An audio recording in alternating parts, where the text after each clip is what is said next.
Happy Thursday, everyone. It is raining in Los Angeles at the moment, which is kind of nice. Although the people here cannot drive in the rain. I got to be honest about that. There's some craziness happening. Bob was apparently late for his show this morning. It's not like on the East Coast where we drive in through tundras and we're like, whatever. But not here in LA. But actually, it's nice because everybody gets out their rain gear. I have my rain boots on. I have my hat. Of course, listening to the podcast and radio right now, you can't see that. But those that are viewing online at ubnradio.com can see it. My name is Michelle Pollino. You're listening to Pure Pollino. On Thursdays, we look at culinary culture, all things food and food related. Tuesdays, it's astrology and spirituality. There is one common thread. Actually, there's three. One is me. The second one's the letter T, and the third one is day. These are a few of my favorite things that I get to share with you. And I have to say I'm grateful for this. Being grateful is probably in the spotlight this week because of Thanksgiving and Hanukkah. Thanksgivukkah, we're calling it. This coming week, we have a once-in-a-lifetime experience. Thanksgiving and Hanukkah, they share the same day. We will never see this in our lifetimes again unless we're live to be 300,000 years old. Today, though, we're excited to introduce you to somebody that a friend of mine told me about. We're going to get recipes and walk away with some great ideas and appetizers to celebrate our gratefulness, our love for our family and our love for our friends, with our very special guest, chef and lifestyle expert, Pace Webb. Pace is going to be here in a few minutes. Actually, she's in the green room. I already met her, and she's gorgeous. And I think you guys are going to really like her. So a friend of mine told me about her, and of course I scoured the internet as we do when we find somebody that's interesting, and I found these two web pages for her, pacewebb.com and a tasteofpace.com, and I started to read up on her. And really, there are a gazillion people out there that have food blogs or cater or are chefs, and I try to sift through the pack and find the ones that have these incredible stories and then take those stories and turn them into this passion for food. And I think, Suzanne Goen does that a lot with her restaurants and the people that she meets. She kind of transforms her relationships with those people into plates of food. And that's what's so amazingly interesting to me. So I think you're going to find that with her. She definitely has a passion for it, and it comes out. And she's got a really great presence. I just met her like a few minutes ago, and I'm pleased to say that what I saw on the web definitely transformed into this awesome human being. And she had a very different path in finding her career, and she's going to tell us all about that. She also does these amazing pop-up supper clubs. These are once a month, invite-only supper clubs at different venues, from homes to art galleries and special event venues. Now, I love this idea because it makes the dinner even more delicious because it's in secret. It's like secret rendezvous with people you don't know, and you get to meet new people and have new experiences with food. It brings an excitement to the night that feels kind of surreal. There are a few of these popping up across cities worldwide. I found out about another last night. I think it was called the Hollywood Supper Club, where you dine like in a bed, and trapeze artists. It's all very Fellini-like. We're definitely going to dedicate an entire show to this movement soon, but I want to try them out so I can make my way through them and find the good ones and the not so good ones we won't talk about.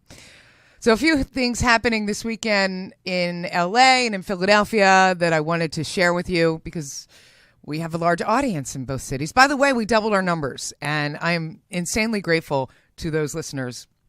I cannot tell you how grateful I am. Words cannot express it. I'm just so thrilled to share with you my thoughts, and I'm glad you like to hear them, and I'm glad I can talk to you every day, well, at least twice a week. So a few things happening this weekend. Umami Burger is having this truffle burger blowout at their Grove location in LA on Sunday. It looks pretty amazing. They're going to have like trays upon trays of Shiitake Royale, the truffle burger sliders, the Irish truffle fries, that are just insane. And part of the proceeds go to the Movember Foundation. If you're not familiar, Movember is responsible for the sprouting of millions of mustaches on men's faces this month. Christian, my engineer board op, has one. I had a fake one for a while. I don't know if you saw my Facebook pictures. But what they do is they raise funds and awareness to combat prostate and testicular cancer and men's mental health challenges. So it's for a good cause, so you can check it out. Also, the Ultimate Beer Fest in Pasadena. What's a burger without a beer? It happens this weekend. Proceeds from that event benefit Villa Chardonnay, which is a nonprofit horse rescue ranch in Temecula, California. So not to leave out my Philly friends at Cuba Libre, they will go Filipino for the evening on Monday, November 25th. These are very good friends of mine that own this restaurant, and I'm giving them a shout out because they also have an executive chef that's Filipino, and they're hosting a Filipino pop-up dinner, I know, to benefit those affected by the Philippines typhoon. So that's really, really important. And then if we had a drum roll, I'd ask Christian to play it right now because today is a very special day. It is the third Thursday of the month in November, and that means one thing: Beaujolais Nouveau Day. Now, I don't know if you guys know about this, but November 21st marks the global release of this year's vintage of Beaujolais Nouveau. It is my favorite wine for the holidays. There's a few reasons why. Actually, there's only two. Number one, it's really drinkable. And number two, it's very inexpensive. So those are my highest. The way I rate wine is, do I like it? Is it inexpensive? Boom! Then it's on my table. But this is something that I give as a gift every year. It's plummy and delicious. It's dominated by flavors of fig and pear.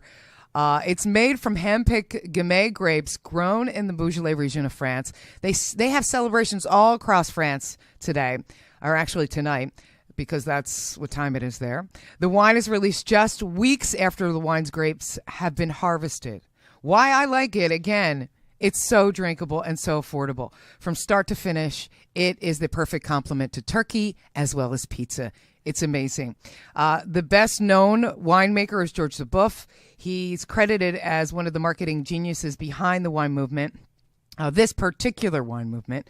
It's meant to be consumed only from this date until May. Do not drink this wine after May. You will spit it out. and not spit it out in a pretty way. If there's any spitting out done in a pretty way. So you cannot drink it after May. After that's no good. You can find out more about this amazingly delicious and affordable wine at BeaujolaisNouveauDay.com. BeaujolaisNouveauDay.com. So stay with us. Coming up next, we're going to meet the very vibrant Pace Webb. We get the goods on some fantastic apps for Thanksgivukkah. That's Thanksgiving and Hanukkah, and apparently she has some amazing latke recipes. So we're going to find out all about that, find out about her underground pop-up dinners, and more. This is Pure Pollino on UBN Radio.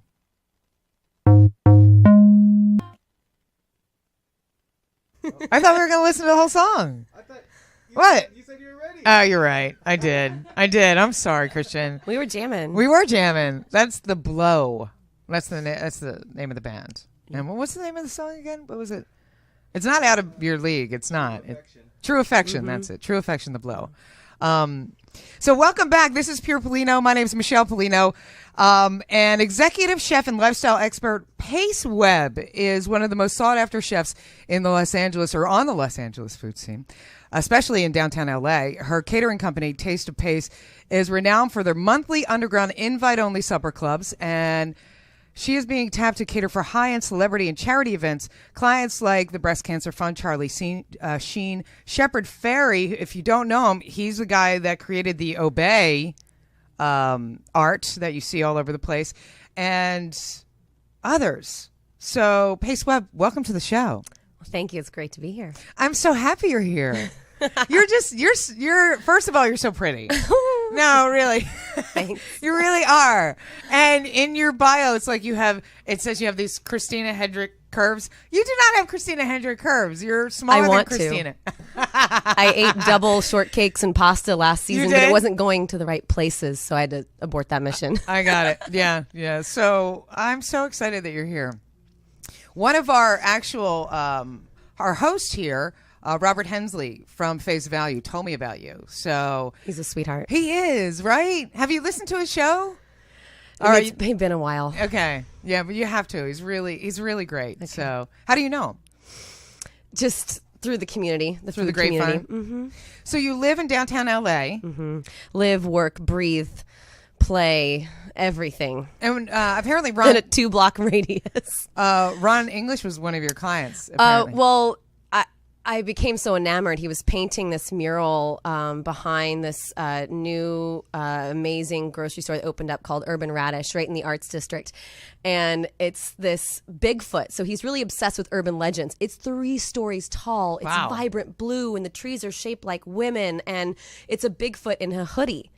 And it's just the most exciting thing. A Bigfoot in a hoodie. Yes, it's amazing. I want that on a T-shirt. I want that on a T-shirt. So I'm friends with the guy who curates the murals, and I just kind of finagled my way, and I was like, "Can I come over for dinner? Can I make dinner?" And we just had the most magical night, and it was so fun. And I love to give back to other artists in the community who I am fond of as well, and it's just beautiful, exchange.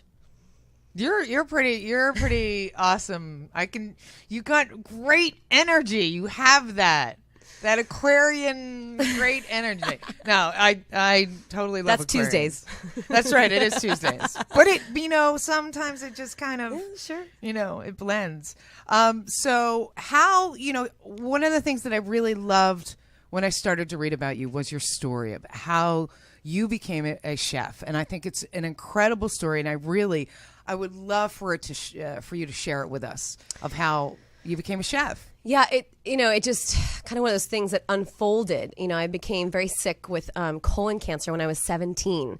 And it was a very odd thing to happen to a girl of that age.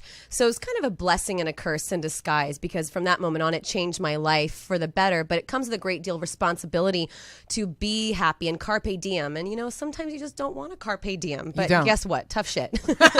No, it's true. So it became about discovering what goes in my body, what goes on my body, and that's what got me so interested in food. And then it was the functionalities of food and nutrition, right? And then I was like, oh my gosh, there's so many functionalities in the greens and the pork with the vitamin B and the carrots and, on and on. And then I was like, I got it. This is my life. I got to know more. So classic French culinary school. Right. And then it became less about the diet, low fat, this and that, and more about the joie de vivre and the cleanliness of food and great food source. When you say that, not joie de vivre, I know what that is, but the cleanliness. Yes. That's... Yeah, sure. That just means getting things from, reliable sources. So, humanely raised livestock that's hormone-free, antibiotic-free, all that kind of stuff is important to develop relationships with your farmers and suppliers and know where the stuff is coming from. Butchers and know too, where you're putting your money. Everything, yeah. Yeah. So that's a real important part. So if you eat clean like I do, I eat everything I cook, and it just I hope agrees you eat well. everything you cook. I know sometimes I eat my food and I love my food, and sometimes I'm like, oh, that's really good. I'm like, you're surprised? Like, you've been every time. I'm like, honey, you're good at this. It's okay. It's okay. Were you surprised yourself? Yeah. Yeah. Nothing. Such a goofball. Yeah. But so you became obsessed with this, and how did you tell me about what happened after that? So it was kind of a long journey. I just wanted things to be normal after I got sick. And I was like, let's just pretend like this never happened and go to college and try. Oh my gosh, that was a journey. I was in and out of college for 8 years. I was in Italy and in Colorado and I couldn't stay in one place for too long. I just was like, let's just bring on life and experience and discover and have fun. God, you're so like me. I love just jumping in the freaking cake. Yeah. I don't even care what. Go. Just go. Just go. Yeah. And so then it became this unfolding of nutrition and food and passion and people. I picked up all kinds of odd jobs, and I moved back to Los Angeles from overseas and just kind of discovering like, well, I want to cook, but I don't know what I want to do. And so it's like I tried out the restaurant, I tried out the this, the that, all these things and food styling and this, and it just sort of happened naturally. And it was, can you cater this party? Can you this? Like, Sure. I can do that. Yeah. And so now it's like, okay, I guess we're good at this and we're full on really doing this and things are growing and it's awesome. And we're looking to diversify and you'll be seeing me on the big screen or I guess little screen. Yeah, tell me. Things are brewing. I was in the original cast of Eat, Drink, Love, but I was the 7th character, completely edited out. So let's talk about Eat, Drink, Love. Nobody knows what that is yet. Oh, well, it's already over. Oh, it's already over. Been there. Oh, they know what it is. It's been there and okay. over. I don't know what it is. Yeah, it was a Bravo show. Okay. Yeah. So, me and the girls had a great time, but I just don't think it was the right fit for me. And hopefully another network that's, a better fit for me will transpire soon, but I can't really say anything at this very moment in time. Got you. So you have interest. That's what that, see that little kind of, that means I have interest, but I'm really not at liberty to say right now. Yeah. The point is I want to share my enthusiasm, passion for life, passion for food with as many people as possible. So it's an inevitable kind of scenario. It is inevitable. Yeah. I mean, that's why I'm here. This is inevitable because I, like you, have an extreme passion for it. Yes. I love it. Yes. It just brings people together. It's and now as we get, I think we're growing in a way. The world is growing. They're looking at their food differently. They're looking at their food as a way, as a cleaner, as a way to make themselves more spiritual, cleaner, healthier. They're not shoving things down their throat anymore. They're savoring their food, and they're doing it in connection to the earth where that food came from. That's this whole farm to table movement. I do the little quotation marks. Oh no, it's so overused. It's so overused. It's good, and it's true. It's the truth. Yes, and I'm glad it's a good trend. It is an amazing. It's what it is people I think are now becoming aware of their sources of food and how important that is to sustain our bodies and our health. And I think you learned that firsthand, and I think that's why I think you bring something different to the table. It's true. Yeah. Something different to the table. But there it is. So you're here today to talk a little bit about some recipes as well as all this other stuff. So before we get to that too, well, no. Let's get to the recipes because I love this. The monthly pop-up dinners are so. Okay, I'll take you there. Okay, take me to the monthly pop-up dinners, and then we'll go to a break, and then we'll get to the recipes. How's that sound? Okay, do you want me to tell you about the entertaining stuff first? Oh, right. So one of the things that where were you born? In New York City. In New York City. New York City. But raised mostly in Texas. In Texas. Confused Yankee? Confused Southern Belle? I don't know. Yeah. Yeah. Where in Texas? Houston. Oh, my. Mm-hmm. Yeah. Yeah. Okay. But I got love for my state. Okay, that's all good. And you were close to New Orleans. You're like a couple hours away. Yes. So. What? Yes. Fun set of shenanigans. Yeah. But I'm a 4th-generation entertainer. So what does that mean? I saw that on your website. That's what everyone asks. I'm like, how do you not know what that means? Tap dancers. Well, my immediate reaction, my immediate thought in my head was, what is she, a gypsy? Yeah. I mean, I know. Like, there's got to be a better word for it. But basically, I come from a long line of women who are always throwing parties. Party thrower? That just sounds so cheesy. Okay. I don't know.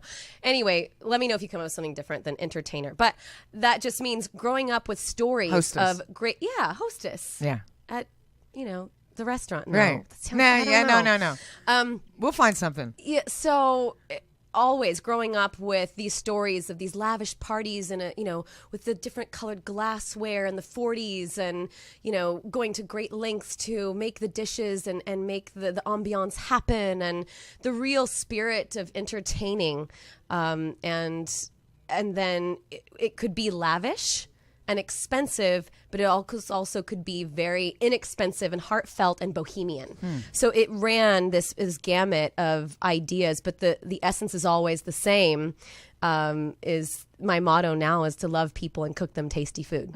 That's a great motto. Yeah. I love that motto. So it just it's in my blood, and that's why I do what I do, is to bring people together. And I love it. I love, as hard as the business is, I come to these special moments and snapshots in time of people's lives, whether the son and the mother are dancing at the wedding and it's just so damn touching, or whether we're doing an event for Dom Perignon this weekend with Jeff Yeah. Koons, Hello. and we're just, created this menu to go with this 2004 vintage that is insane. It's like stepping into a spice market. I've never tasted anything quite like it, and getting the flavors just right on every single canapé to perfectly pair, and it's just a joy. It sounds amazing. It sounds really amazing. So, what made you? Is it because you're a fourth generation entertainer? Hostess, that you started these pop-up dinners? How did that come about? That is more, I've been doing it for about 4 years, and it's more for me to push the creative envelope as a chef and try new and different things, because I'm sure you can imagine the day-to-day operations of our catering company is still fun, but it's not as creative as menu developing like all the time. It's a business. It's a business. So this forces me once a month, I have to come up with something new and a way to express whatever I want to express. So I make the playlist, a few days before, depending on how I feel. If I feel like playing AC/DC and Warren G, that's what I'm going to play. If I feel like playing Debussy, whatever, Right. that's what I'm going to play. Right. So you come, you know where the neighborhood is, you know where the menu is, and if you want to eat it, you come. If you don't, I'll see you next time. Yeah. But it's important for me, and it's like I have to be held accountable, almost, because these people depend on it once a month, and we have regulars, and we have new people and such, and it's like a workshop, and it's really important, and it usually just kind of you push and you push and you push through, and you try these things, and it's a little bit hard, and then you break on through to the other side. Doors reference. Total Doors reference. And then these group of 20 people, and it's magical, and you think every time, you're like, how can we beat this? This is so amazing. Yeah. And every time you just, I don't know, it's amazing. You have to come. You'll No, see. I do. But like, it's invite only, right? And how do people get invited? Like, it's kind of this wild thing. These dinners. Somebody slipped me a card like a few weeks ago about this restaurant in a back alley. It's like, this is sweet and seductive and nasty, and I love it. Yeah, when people are coming, especially in the arts district, they're like, where am I going and am I going to live? Right. Because downtown LA, let me just tell you. There's parts of it that are dicey. Parts of it are, but they come in and they're like, wow, this is great. Right. And so you get to you take over a warehouse, and all of a sudden it becomes this huge, really mind-blowing. Yeah. Yeah. And it also keeps you connected to the food, because you're now creating this menu in a sense that that you want to do something creative with, and you're getting back down to, I think, the basics of where you came from, right? Yes. Being really connected to the ground, the earth, and what are you bringing me right now? Right now. Yeah. And that's how I make my menus, is they're seasonally driven. Right. So I just kind of, I say, we have this, this, and this. What are you going to make, and really honor and feature those ingredients right now? Yeah. And that's what I think makes a great chef. It's all about, and that, again, it's all about being present. It's all about really being present with your food. And if a chef's going to be really present with that food and create it, you should be really present and eat it well. And that's my feeling on that. Agreed. But yeah, these restaurants that are popping up all over, like a friend in Philly is throwing this pop-up Filipino dinner. Yeah, I heard. That is going to be amazing. But they're popping up all over the place, and they're really exquisite, and you get to meet new people and just try new things. And I think it's really great. So I'm glad you're doing it. So what we're going to do right now is we're going to take a break, and we're going to come back, and we're going to talk about Thanksgivukkah, which is a hybrid Thanksgiving Hanukkah. We're going to talk about some recipes for your table. And we're going to talk more with Pace Webb. That's coming up next on Pure Pollino on ubnradio.com. We are experts at video production. We have crews in over 100 cities and the finest editors in the world. It's fun to create your videos, and that's what we love doing. We're good at that. But the most important thing is, how do you use those videos? How do you leverage your video investment? We provide all the platforms to do that. Website design, social media, SEO, PR, and television. And all of those components do a dance that work in tandem with each other for a comprehensive marketing campaign that really helps grow your business.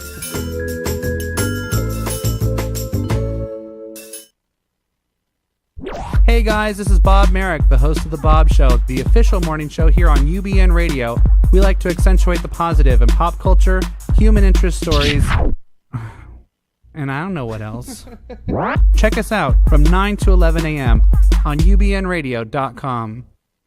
Now that you've found UBN Radio and discovered our quality talk shows, it's time to spread the word to friends, family, and the universe. 24 hours of music and talk. Radio without limits. That's why people keep coming back for more. That's ubnradio.com.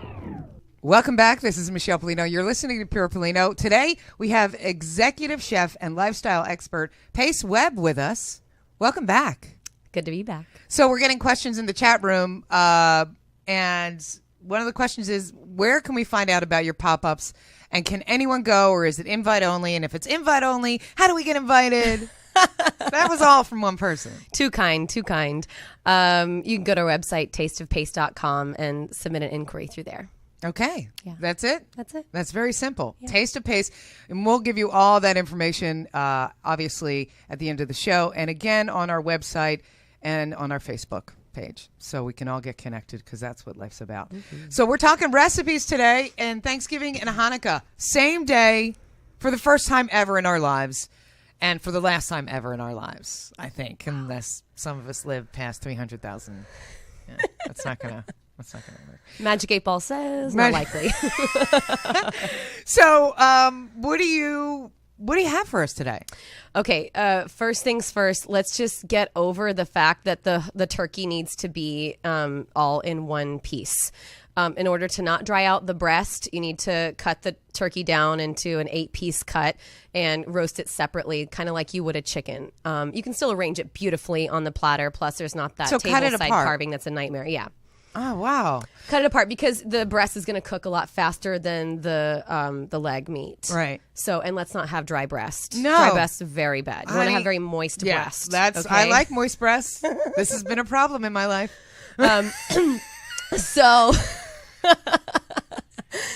the other, what I'm going to have this year, which I have not yet had, one of my very dear friends, Christina Topham, who's also a chef, confit her turkey last year for a ton of people.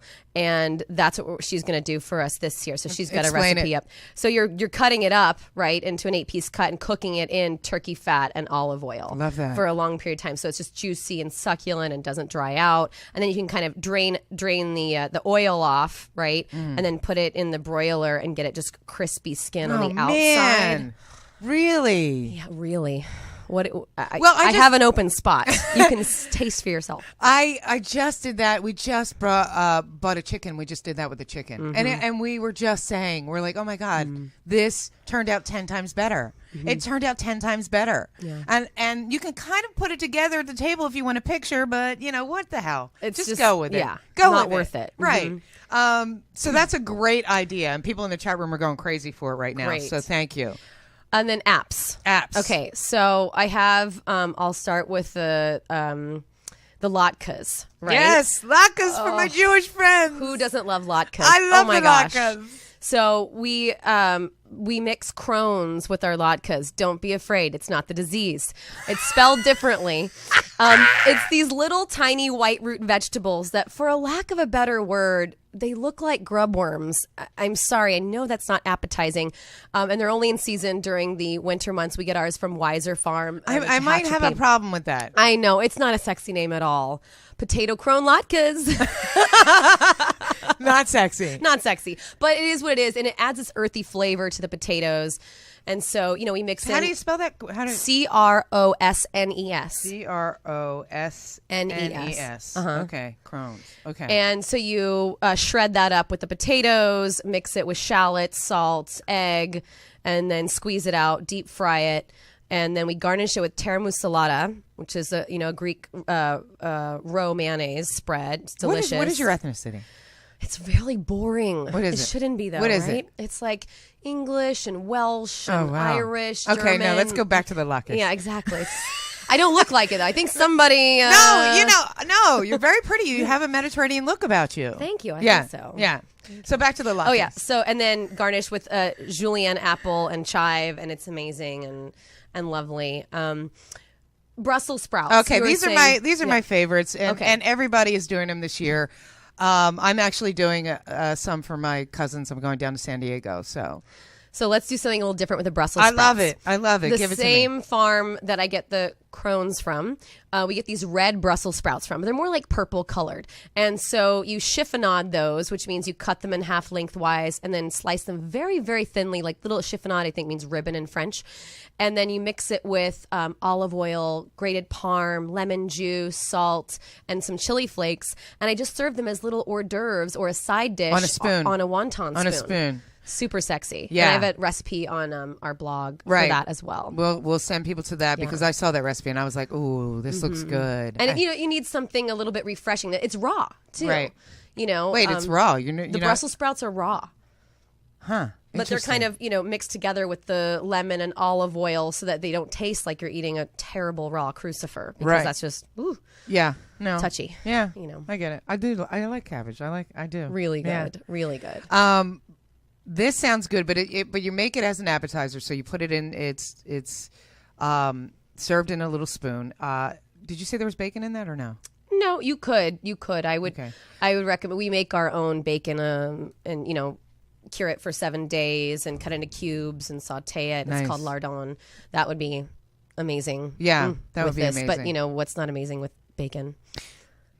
Nothing. Nothing. Shoe leather is quite good with bacon, actually. Yeah, I haven't tried that one, but I did have the bacon wrap dates the other day at AOC, and they were pretty amazing. Not mad at that.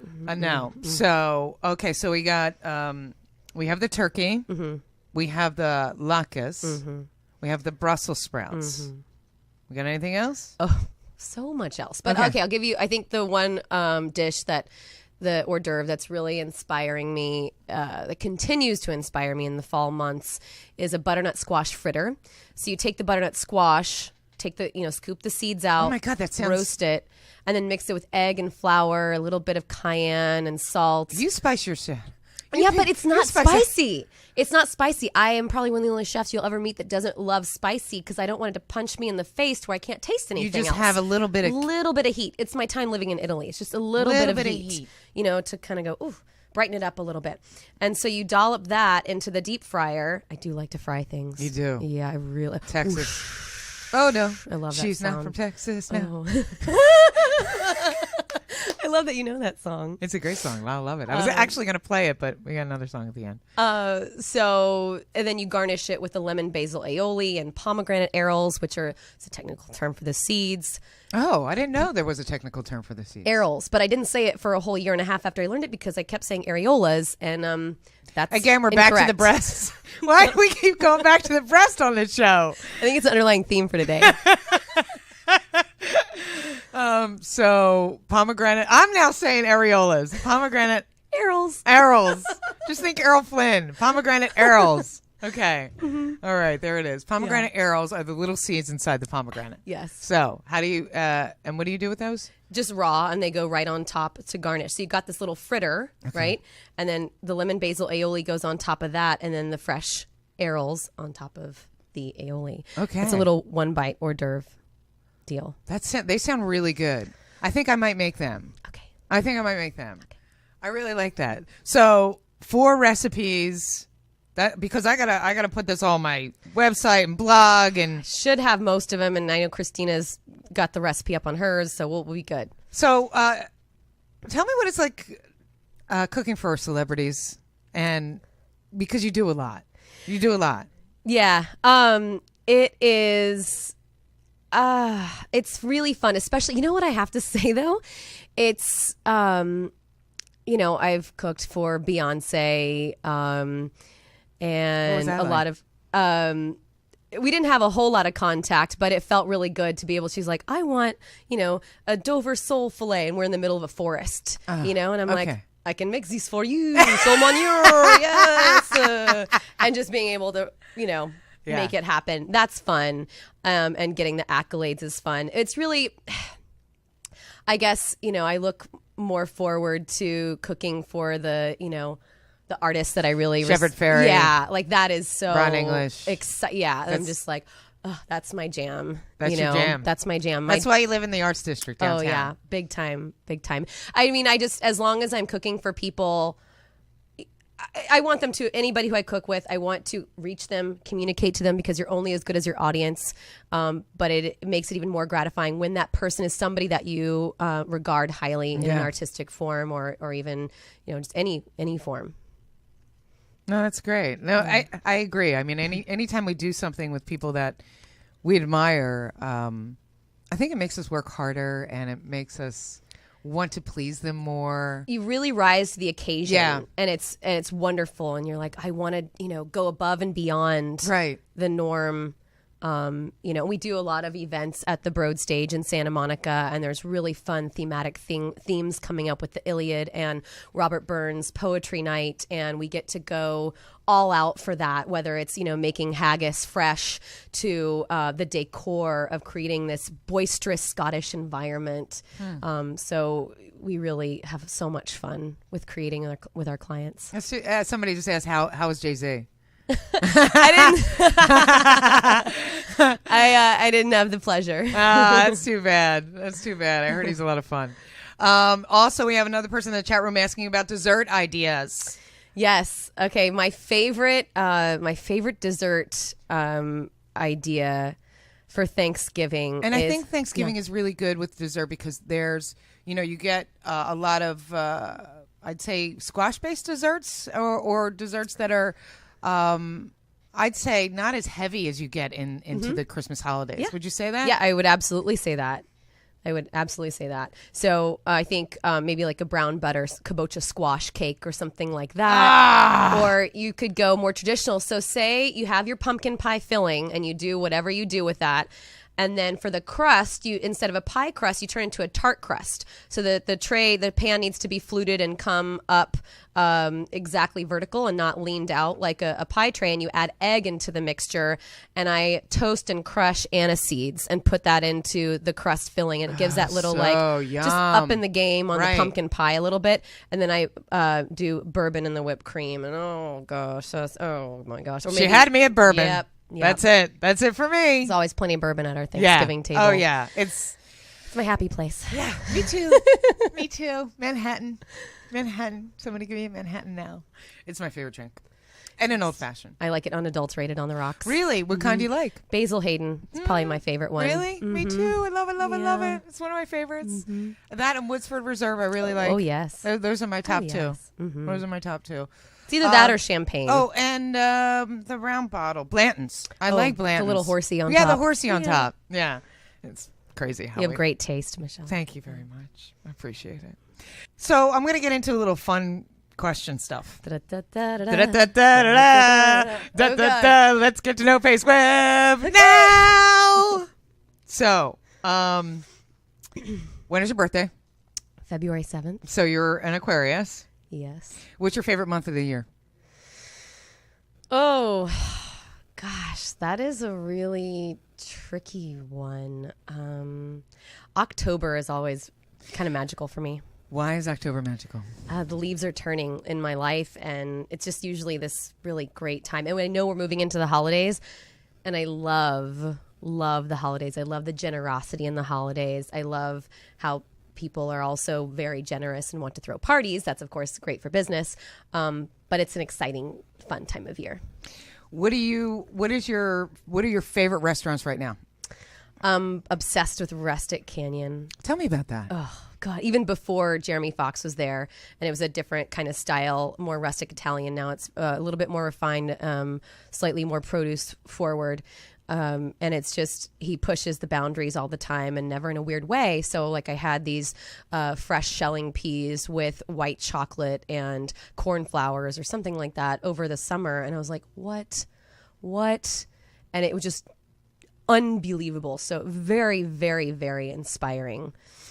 And then that sounds quite amazing. Like seriously, is that the one? I'm trying to figure out where it is. Studio City, Santa Monica, and 11th. That one is that you're thinking of Girasol. That was also extremely inspiring. Right. Really delicious. Church Key. I just went to Church Key that just opened on Sunset. And it's American dim sum and such a fun dining experience. Really? Oh, yeah. Okay, great. that's near me, so I'm going to hit that one. I just went to Bestia, and I thought it was I fantastic. was there last night. Oh, yeah. please. Like Ori and his wife, Genevieve, were on the show, and they're just dolls. Yeah, They're dolls. That place is doing so well. It's just got it. You walk in, you're like, oh, yeah, they've got it. They've It's got all it. right. It's They've all got it, right but don't there. wear heels there. Don't wear heels. No, the floor is very slippery. Oh, I hear a story. I'm just saying. I'm just bringing it up. What's your favorite city in the world? Sydney. Australia. Yeah, mate. Why? I don't know. There's just something about it. I think Bondi Icebergs has got to be my favorite place. And it's this old school swim club. And then on the third floor, there's this Michelin star restaurant. And Wait. It's a swim club and a restaurant. Oh yeah, and the pool is filled with ocean water that just crashes over into the swim club. It's got all these like crusty old men who've been swimming there forever and ever, and it's amazing. And then you go in the sauna, the steam room, and you can see a view of the bay and chat with all these international people, and it's just you're in heaven. Heaven, I'm in heaven in Bondi, Australia. Favorite, best trait. I'm gonna ask you your worst trait, so you better be honest. Yeah, I will. I will. Somebody told me that the other day. Okay, best trait. I'm gonna go for warm or effervescent. I don't know. God, you know who you remind me of? Did you ever see the show Party Down? You know who you were? Lizzie Kaplan. Yeah, you remind me of freaking Lizzie Kaplan. I get that. Totally. Thank you. I hate Katy Perry sometimes too. Little Katy Perry, little. If Katy Perry and Lizzie Kaplan had a love child, it would be Pace Webb. Okay. I'll take it. Favorite wine. Give somebody a favorite wine to take away for. I already gave mine for the Beaujolais Nouveau is my wine for Turkey Day. You know, I'm really partial to old world wines, so that'll be Italian, French. I'd say I'm much more on a French kick right now. I would say for Thanksgiving, Pinot Noir, or Burgundy. Nice. So a nice Pinot Noir or a nice Burgundy. I say Beaujolais Nouveau for Thanksgiving. Yeah, that's not near as earthy. I need it to be barnyardy. And okay. just, Barnyard animals. Yeah. 2 minutes. All right, I got it. Pace Webb. Thank you so much for being with us today. It's my pleasure. Thanks for having me. Seriously, and we're gonna post your recipes and all your links on our website and on our facebook.com/Pure Pollino. Thank you for listening. You can follow Pace on Twitter at Taste of Pace, and her website tasteofpace.com and paceweb.com. Okay. Thanks for sharing your day with us and your recipes and your life story. Seriously. I will post all of Pace's links and recipes from today on my blog, Blogspot, Pure Pollino. You can find the link on my website, purepollino.com or michellepollino.com, facebook.com, Pure Pollino, and please follow at Pure Pollino. Thanks for listening. Remember, our archive shows are always available for you. I am completely grateful to be here with you. Spend the time. We are growing in leaps and bounds. Our audience has doubled in just 3 months. It's beyond incredible. I cannot do this without you and your support, so I thank you. Despite Facebook not allowing me to invite over 3,500 friends, we've cultivated. We're going to do something different now. We've decided to have a newsletter, and you can find that newsletter on my website. It's a little red button, so please subscribe today. Is that everything, Sarah? All right. Yeah, good. Okay. Thank you so much. We are done. Coming up next, Dishing the Details with Judith Mancini. I got that right without even reading it. That's fantastic. So good. One more question. Single, married, looking? Because you're too cute. Smitten. Newly smitten. Newly smitten. I love newly smitten. Okay, we're out. Have a great weekend. And I did have a quote in here. Yes, our food quote for the day. Feeling gratitude and not expressing it is like cooking a huge Thanksgiving feast and not eating it. That, my friends, is a Pure Pollino quote. One of the first, so write it down. Happy birthday, Mom. I love you. Okay, have a great weekend.